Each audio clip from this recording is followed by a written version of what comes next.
વડોદરાથી express highway પર ચોંકાવનારો કિસ્સો સામે આવ્યો છે. મુંબઈ દિલ્હી એક્સપ્રેસ હાઈવે પર ટેન્કર સહિતના વાહનોમાંથી ડીઝલને ચોરી કરતી સાવલી તાલુકાની એક નામચીન ટોળકીને ફરી એકવાર પોલીસે ઝડપી પાડી છે. ચોરીના બનાવો વધતા હવે કરજણ પોલીસે એક્સપ્રેસ હાઈવે પર પેટ્રોલિંગ પણ વધારી દીધું છે. મળતી માહિતી અનુસાર કરજણ તાલુકાના સુરવાડા ગામની સીમમાંથી પસાર થતા મુંબઈ દિલ્હી એક્સપ્રેસ હાઈવે પર તારીખ 2ના રોજ એક ટેન્કરમાંથી 70 લીટર ડીઝલની ચોરી થઈ હતી. આ અંગે રણોલની એમઆરસા ટ્રાન્સપોર્ટ કંપનીના એમઆરએમ કલારામ જાટે કરજણ પોલીસ સ્ટેશનમાં ફરિયાદ નોંધાવી હતી.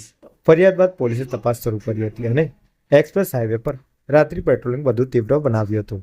તપાસ દરમિયાન સરસવણી ગામની સીમમાં હાઈવે ઉપર કટ પાસે નંબર પ્લેટ વગરની કાર પોલીસને શંકાસ્પદ લાગી કારને રોકી તપાસ કરતા અંદરથી ડીઝલ ભરેલા કારબા, ખાલી ડબ્બા અને પ્લાસ્ટિકની પાઇપો મળી આવી હતી.